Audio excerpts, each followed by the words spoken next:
What's the best thing you have ever said in an interview? 1. I called the woman interviewing me Tina. Her name was not Tina. I did this on purpose. I was being interviewed for an IT position with a very high-end resort. From the moment I started interacting with this woman, I knew I wasn't going to take the job even if it was offered. She was that unpleasant. However, being the professional that I am, I figured I should at least complete the interview. That was before she started talking down about her employees as if they were her personal servants. She was elitist beyond belief. She outright laughed in my face when I told her I had experience dealing with wealthy people. She generally made no effort to hide her disdain for poor people and told me that I would not be permitted to ever talk to the clients. It was at some point during this conversation that I had Ron Swanson running through my head. When people get a little too chummy with me, I'll like to call them by the wrong name to let them know I don't really care about them. The woman in question was named Tony, but by the time she was done with my interview, I wanted to call her Satan. So, at the end of my interview, I stood up, reached out my hand and said, "Thank you for the interview, Tina. I'll see myself out." I thought her face was going to explode. How dare this peasant call me by the wrong name? Exclamation mark. Yeah, I nuked that bridge from orbit,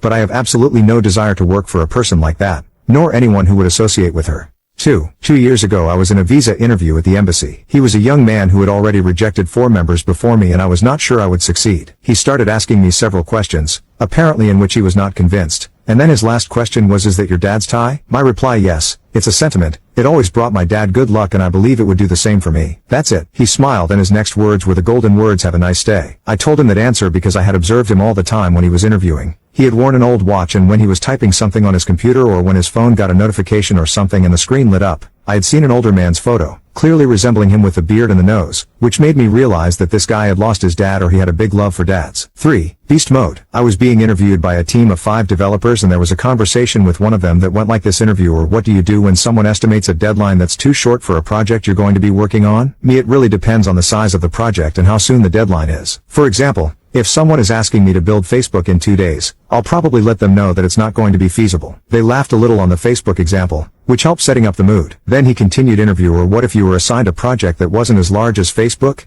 Instead, a project that was small-sized but with a tough deadline?" Me, in that case, I will inform them of my concerns and make sure I give them frequent updates about the progress. For instance, I'd report after 25% of the project time elapses how close am I to getting the project 25% done and so on. If it's getting closer to the deadline date and I haven't hit appropriate milestones, I'd inform them that we are probably not going to be able to meet the deadline and we should consider extending it. Interviewer, what if they said that they're not going to be able to stretch the deadline date? Me, well then I go beast mode and work late until I get it done. The entire room laughed really hard. I think most of the developers were gamers, so that resonated well. I ended up being hired. 4. I'm not going to lie. Yes, I have stolen before. I was interviewing for a seasonal position at Home Depot with the store manager. The interview was going well, but he seemed to be quite serious, so when the opportunity to hopefully lighten the mood presented itself, I took it. "Have you ever stolen anything?" I'm not going to lie. Yes, I have stolen before. The look on his face turned to utter disgust and disappointment. I thought for a second I had blown it. May I ask why? Honestly, I can't remember. I actually can't even recall stealing. But I know I did because I remember very vividly the moment my mom made me go back into the store, hand the pack of balloons to the manager and apologize to him for stealing them. I was only 3 years old, but I definitely learned my lesson. I haven't stolen anything since.